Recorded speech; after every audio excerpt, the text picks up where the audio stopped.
오늘 또 반갑습니다. 저는 교실 떠난 국어교사 박전현입니다. 제가 여기 할머니 사진을 갖고 왔는데요. 연세는 들었지만 굉장히 평화로운 그런 모습이죠. 자, 낙치, 이가 빠진 경험에서 깨달은 삶의 지혜, 김창업의 낙치설입니다. 낙치가 바로 이가 빠지는 것이죠. 설은 옛날의 문체 중에 하나입니다. 도움되는 국어사를 만들어 보겠습니다. 블로그, 유튜브, 인플루언서, 구독, 공감해 주시면 정말 고맙겠습니다. 자, 길잡이입니다. 낙치, 이가 빠진 경험에서 깨달은 삶의 지혜. 자, 늙음에 대한 긍정적 수용, 김창흡 낙치설 해설입니다.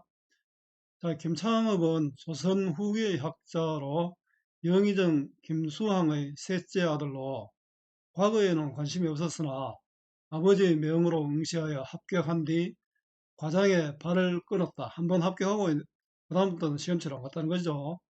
형 김창협과 함께 정리학과 문장으로 널리 이름을 떨쳤으며 여러 차례 벼슬에 임명되었으나 나아가지 않았습니다. 자, 그러나 그의 삶은 순조롭지만 않았습니다. 아버지와 형이 사화로 사사되었고 죽었다는 뜻이죠. 그도 형 창집이 사사되자 지병이 악화하여 죽었습니다. 자, 이러한 여건에서도 66살이나 되어 앞니가 빠지고 70까지 살았으니 그의 낙치설에서 보여주는 깨달음 때문이었을까요? 자, 국어 공부는 원리 이해 본문 중심으로 하십시오. 자, 국어는 외우는 것이 아니라 원리를 이해하는 것입니다. 따라서 본문 중심의 공부가 필요합니다. 요약지 보고 문제만 푸는 공부는 실패합니다. 국어는 또 정답을 찾는 것이 아니라 주어진 상황에서 알맞은 답을 찾는 것 꼭 기억하십시오. 자, 이해의 배경입니다. 이 작품은 나이가 들어 이가 빠지게 되자 그동안 나이에 맞지 않게 생활한 자신을 반성하고 안정된 정신과 성품으로 새로운 인생의 도를 찾을 것을 결심하는 내용을 담고 있는 수필입니다. 자, 60이 되어서 삶의 길을 다시 생각한 거죠. 글쓴이는 이가 빠져 책을 제대로 소리내어 읽지 못하게 된다. 자, 이는 인생의 근원적 의미를 찾기 위해 독서를 즐기는 글쓴이에게 심각한 사태로 인식됩니다. 그러나 글쓴이는 이러한 시련에 절망하지 않았습니다. 삶의 어느 순간에나 찾아올 수 있는 시련에 굴하지 않고 그 시련을 새로운 시각으로 바라보고 있는 것입니다. 인생의 의미와 자세를 새롭게 깨닫는 글쓴이의 성찰은 되돌아온다는 거죠. 돋보이는 글입니다. 감상 한번 해보겠습니다. 무술년, 내가 66살이 되던 해이다. 숙종 44년, 1718년이랍니다.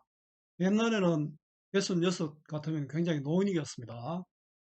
갑자기 앞니 하나가 빠져버렸다. 이게 낙치죠. 자, 낙치는 늙어서 이가 빠진다. 이 글의 제목이 바로 낙치설입니다.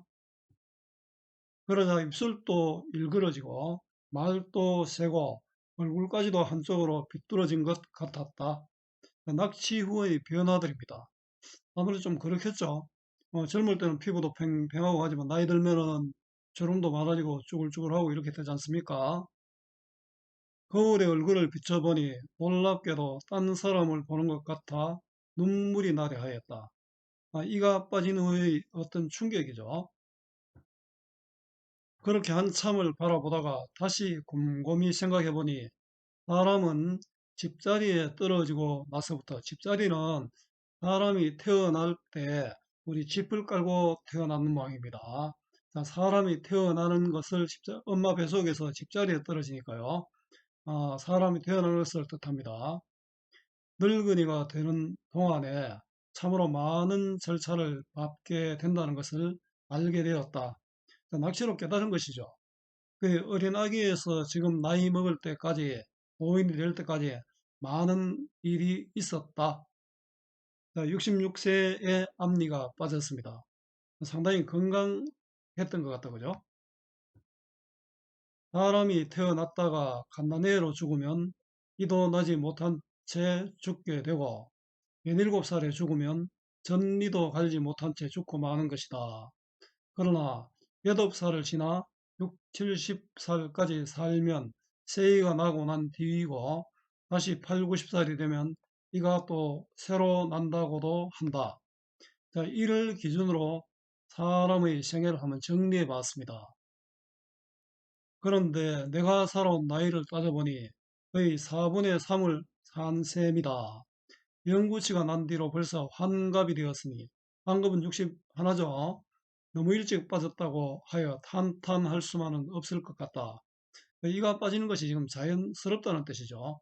환갑이 넘어서 빠졌으니까요. 더구나 금년은 크게 흉년이 들어서 굶어 죽는 사람이 그 수를 헤아릴 수 없을 지경이니 그러한 정상을 생각해 보면 나처럼 입 빠진 귀신이 되니가 몇 사람이나 있겠는가. 나처럼 이렇게 나이를 먹고 늙은 사람이 많이 없다 이런 뜻이죠. 정상은 상황이고요. 얼마 안 된다. 내같이 오래 산 사람도 얼마 많이 없다. 당시 평균 수명이 아마 40이 안 되었을 겁니다. 나는 이러한 일들을 생각하며 스스로 마음을 넉넉하게 먹기로 했다. 그렇지 않고 슬퍼한들 무슨 소용이 있겠는가? 뭐 긍정적으로 받아들이고 있죠. 자, 소용이 있겠는가? 자, 서리적 표현, 의문의 형식으로 강조하는 거죠. 자, 서리적 표현으로 태도를 강조하고 있습니다. 그 의문의 형식으로 자신의 태도를, 다짐을 강조하고 있습니다. 자, 긍정적으로 납치를 받아들이고 있습니다. 그렇다고 해도 아쉬움은 남는다. 사람이 체력을 유지하고 기르는데 음식만 한 것이 없는데 음식을 잘 먹으려면 이가 없어서는 안 됩니다. 음식을 먹으려면 이가 없어서는 안 됩니다. 자, 이의 역할이 나와 있죠. 그런데 하루아침에 이가 빠져버리고 나니 빠진 이 사이로 물이 새고 밥은 딱딱하여 잘 씹히지 않으며 간간히 고기라도 씹으려면 마치 독약을 마시는 사람처럼 얼굴이 절로 찌푸려진다. 책상 앞에 앉아도 빠진 이 때문에 어려움에 처한 나의 신세가 걱정된다. 그렇지 않아도 쇠약한 몸이 음식을 제대로 먹지도 못하고 매미의 배에 거북의 창자 꼴이 될 것이니 참으로 탁한 노릇이다. 어, 그렇다고 어쩌겠는가. 그러니 먹고 마시는 일은 되어가는 대로 내버려 둘 수밖에 없다. 받아들일 수밖에 없죠. 그 체념적 수용의 모습이 나타나 있습니다. 납치 후의 불편함입니다. 나는 어릴 때부터 책 읽기를 좋아했다. 그런데도 아직까지 입에 올리지 못한 책이 수두룩하다. 아직 못 읽은 책이 많다는 거죠. 이제부터라도 아침 저녁으로 시골 풍경을 바라보면서 책이나 흥얼거리는 것만으로 말년을 보내려 했다. 그래야 캄캄한 밤에 촛불로 길을 비추듯 그 책을 읽으면서 촛불 같은 것을 내 인생의 촛불을 찾겠다. 그 삶의 지표를 찾았다 이런 뜻이죠. 그러니까 인간의 근본에서 벗어나지 않기를 바랐던 것이다. 그러니까 책을 읽으며 말년을 보내려 했습니다. 이렇게 마음먹고 책을 펴서 읽기 시작했다. 그러나 이가 빠진 입술 사이로 흘러나오는 소리가 마치 깨진 종소리 같아서 빠르고 느림이 마디지지 못하고 막고 탁한 소리가 조화를 잃고 칠음의 7개의 음이죠. 높낮이도 분간할 수 없으며 팔풍도 이해할 수 없었다. 칠음은 7가지 소리고 팔풍은 8가지 악기 소리입니다. 거의 이가 빠지고 나니까 소리도 악기 소리도 제대로 못 들었다 이런 뜻이죠. 처음에는 낭낭한 목소리를 내보려고 안간힘을 써 보았으나 끝내 소리가 말려 들어가고 말았다. 발음이 정확하지 않았다는 뜻이죠. 저도 이 경상도 사투리를 쓰고 있고 또 구강 구조가 좀 이상해서 발음이 좋지 않아서 미안합니다. 나는 내 모양이 슬퍼서 책 읽는 일을 그만두어 버렸다. 그러고 나니 마음은 더욱 게을러져 갔다. 자, 자포자기의 상태죠. 결국 인간의 근본을 찾으려 했던 최초의 마음을 그대로 유지할 수 없다는 것을 알게 되었다. 책을 읽으며 바르게 살려고 했는데 그런 마음을 지킬 수 없었죠. 이것이 이가 빠지고 난 뒤에 나의 마음을 가장 슬프게 하는 것이다. 자, 독서를 제대로 할 수 없는 슬픔입니다. 옛날에는 책을 읽을 때 소리를 내어 읽는 것을 많이 했습니다. 나의 일생을 돌이켜 볼 때 내가 비록 늙었다고는 하나 몸이 가볍고 건강하다는 것만은 자신이 했었다. 걸어서 산에 오르거나 종일토록 먼 길을 말을 타고 달리거나 때로는 천리길을 가도 다리가 아프다거나 등이 뻣뻣해진 걸 느끼지 못했다. 그래서 내 또래들과 비교해 볼 때 나만 한 사람이 드물다고 생각하며 잠옷 기분이 좋았다. 자, 건강에 대한 어떤 자신감을 갖고 있었죠. 이미 노쇠한 것도 있고 오히려 건장하다고 잘못 생각하고는 자신에 대한 과신이죠. 어떤 일을 당해도 겁내지 않고 달려들어 처리했으며 신바람이 나면 아무리 먼 길이라도 달려갔다가 반드시 녹초가 되어서야 돌아오곤 하였다. 무모하고 무리한 행동에 대한 어떤 반성, 성찰이 나타나죠. 옛날에 이랬다는 거다, 그죠? 건강에 대한 자만으로 무리하게 행동했습니다. 그리고 버려놓은 일이 너무 많아서 수습할 수 없게 되면 스스로 타이르기를 이 뒤로는 시골에 몸을 숨겨 다시는 문 밖에도 나가지 않겠다고 마음먹고는 했다. 그러나 이러한 일은 마치 버릇처럼 되어서 저녁이면 후회하면서도 아침이면 다시 그런 일을 되풀이하곤 했다. 이는 아마도 나이에 따라 분명히 체력의 한계가 있었는데도 그것을 모르고 겁없이 살아온데 그 원인이 있을 것이다. 그러니까 체력의 한계를 망각하고 몸의 무리를 습관화해서 왔습니다. 습관해 왔습니다. 그런데 지금 얼굴이 일그러져 추한 모습으로 갑자기 사람들 앞에 나타나면 모두 놀라고 또 슬퍼하지 않는 사람이 없을 것이니 내가 아무리 늙었음을 잠깐만이라도 이지를 한다 해도 가능한 일이겠는가? 불가능하다. 의문의 형식으로 지금 강조하고 있죠. 요즘은 서리법 이런 식으로 문제 안 나옵니다. 의문의 형식으로 뭐 강조한다 이런 형식으로 나오죠. 그러나 이제부터라도 나는 노인으로서의 분수를 지켜야겠다. 노년의 새로운 다짐입니다. 늙음에 대한 깨달음과 다짐.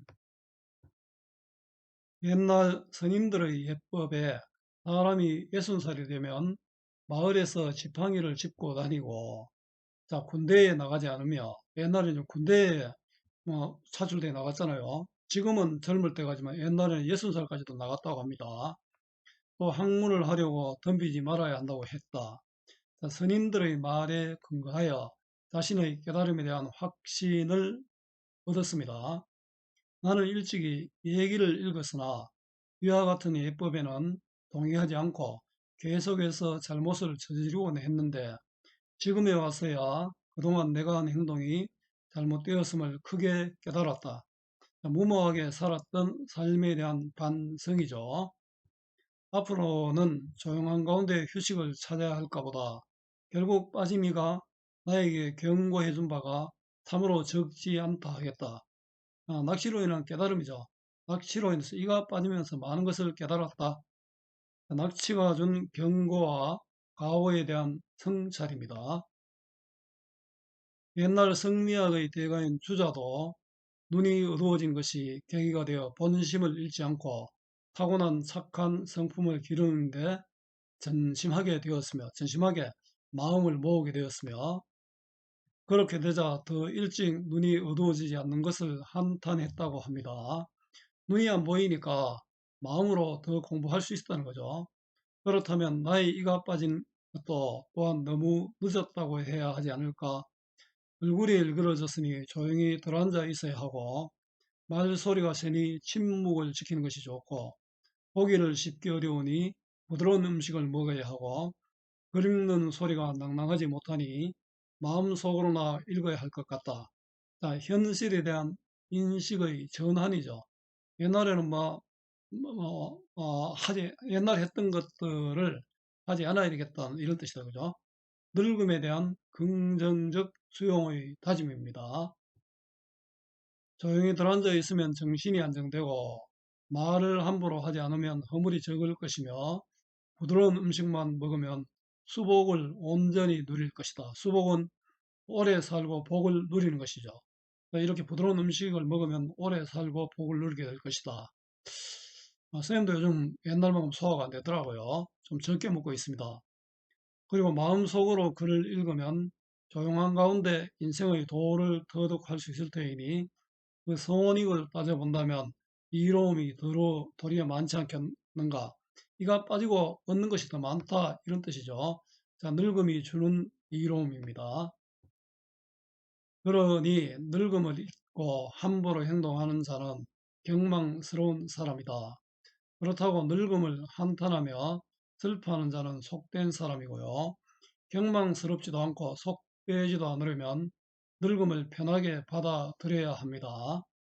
늙음을 편하게 여긴다는 말은 여유를 가지고 쉬면서 마음 내키는 대로 자유롭게 사는 것입니다. 이리하여 담담한 마음으로 세상을 조화롭게 살다가 아무 미련 없이 죽음을 맞이해야 한다. 그리고 눈으로 보는 감각의 세계에서 벗어나 일찍 죽는 것과 오래 사는 것이 서로 다르지 않다는 생각을 가지게 된다면 그것이 곧 인생을 즐겁게 사는 길이며 근심을 떨쳐버리는 방법이 될 것이다. 자, 인생을 즐기는 방법. 이가 빠지고 늙음에 대해 생각했고, 그러면서 즐거운 인생을 사는 방법을 지금 터득한 겁니다. 그래서 아래와 같이 노래를 짓는다. 이어 이어. 영탄법이네요. 또 이어 이어. 이를 대화 상대자로 이야기했으니까 돈어법입니다. 그죠? 돈어법이고, 불렀으니까 돈어법이고 또 의인법이 됩니다. 그대 나이 얼마인가? 자, 이어 이어 말을 건네는 방식이죠. 60년이 돌아오니 온갖 음식 갖추어 맛보았지. 젊은 시절 누린 것들이 많았다, 그죠? 60년을 돌아보니 젊은 시절에 많은 것을 했다. 공을 이루면 물러나고, 자, 이게 한자성어로 공명심태입니다. 공을 이루면 물러나고, 보답이 극진하면 사양하는 법. 자, 사양할 줄 알아야 되는 거죠. 뭐가 이렇게 해줄라고 하면 그게 지나치면 사양할 줄 알아야 된다. 이걸 우리 사양지심이라 합니다. 나는 나의 빠진 일을 보고 세상의 조화를 깨달았습니다. 깨달았지. 하늘에 빛나는 찬란한 별도, 이거는 아마 하늘에 빛나는 찬란한 별은 화려한 젊은 시절을 의미하는 것 같습니다. 떨어지면 한낱 볼품없는 돌, 그 젊은 시절에 빛나던 그 젊은 시절부터 나이 들면은 볼품 없어진다. 그 초라한 노년의 모습이죠. 여름 내 무성한 나뭇잎도, 이거는 여름 내 무성한 나뭇잎은 젊은 시절의 왕성함이죠. 하늘에 찬란한 별들과 같고요. 허리 내리면 떨어지는 법. 허리 내리면 노년의 어떤 쇠약함이죠. 허리 내리면 추위도, 나이 들면 추위도 많이 탑니다. 자, 젊음과 늙음을 비유적으로 지금 또 대조하고 있죠. 이것은 절로 그리 되는 일. 늙는 것은 어쩔 수 없죠. 자연의 순리다. 딱하다, 애처롭다 할 것 없네. 딱하다고 할 것도 없고 애처롭다 할 것도 없다. 그대로 받아들여야 된다는 거죠. 나는 조용히 자취를 감춘 채. 그 자취를 감춘다는 것은 세속의 삶에서 벗어난 것을 의미하겠죠. 침묵 속에 내 마음을 지키려 하네. 자, 노년의 삶의 자세입니다. 침묵 속에 자기 마음을 보살피겠다. 편안한 잠자리 하나면 자, 요게 바로 뭡니까? 편안히 분수에 만족할 줄 안다. 안분지적이죠. 자, 편안한 마음으로 제 분수를 지키며 만족할 줄 안다. 안빈낙도는 편안히 가난한 속에서도 편안한 마음으로 도를 지킨다. 도는 올바른 길이죠. 안분지적 안빈낙도의 사상을 보여줍니다. 온갖 인자는 모두 부질없는 일. 배를 채우는데도 고기가 필요 없고 얼굴은 동안이 아니어도 상관이 없네. 동안은 아주 잘생긴 얼굴이잖아요. 어린 얼굴. 이거는 이런 것들을 전부 다 벗어났다, 극복했다는 뜻이죠. 초월의 상태, 달관의 경지입니다. 정신이 깨어있는 자여, 주인은 오직 그래 뿐이네. 자, 정신이 깨어있는 자는, 깨어있는 사람은 바로 네가 주인이다. 결국 이거는 마음이 중요하다는 이런 뜻입니다. 자, 글쓴이의 생각을 정리하여 시로 다시 제시함으로써 주제를 더욱더 부각할 수 있습니다. 자, 늙음을 자연스럽게 수용하는 것과 새롭게 깨닫게 된 노년을 사는 지혜입니다. 자, 이가 빠진 것을 보고 바로 이런 것을 깨달았다는 거죠. 옛날 선비들은 뭐 이런 점은 좀 다른 것 같습니다. 정리해 보겠습니다. 갈래는 고전수필 설, 설은 구체적인 사물이나 현상의 이치에 자신의 의견을 덧붙여 가며 설명해 나가는 그런 양식입니다. 우리 슬견설도 있고 차마설도 있고 도다설도 있고 설이라는 설 형식의 작품들이 들어 있습니다. 성격은 자기가 경험한 거잖아요. 경험적이고 또 반성하고 있죠. 성찰적이고 교훈을 받았잖아요. 또 비유적 표현이 있습니다. 주제는 이가 빠진 경험을 통해 얻은 늙음에 대한 긍정적 수용과 인생에 대한 낙천적 인식입니다. 자, 낚시를 계기로 한 지난 삶에 대한 성찰과 새로운 삶의 자세 다짐입니다. 자, 특징입니다. 자신의 경험을 바탕으로 성찰하면서 상황을 긍정적으로 받아들이는 자세를 보여줍니다. 자, 경험을 통해 깨달음에 이르는 체험과 성찰의 구조를 갖고 있습니다. 체험은 경험이고 성찰은 깨달음이잖아요. 선인들의 예법, 권위 있는 성현, 즉 주자의 말을 인용하여 타당성과 신뢰성을 획득하고 있습니다. 마지막에 시를 삽입하여 글쓴이의 정서를 효과적으로 드러내고 타율을 압축적으로 제시하고 있습니다. 활동하기는 문제은행 활용하시면 되겠습니다. 수고 많았습니다. 제가 살아있는 한 좋은 자료로 보답하겠습니다. 네이버 구글 다음 어디서나 검색은 박전현입니다.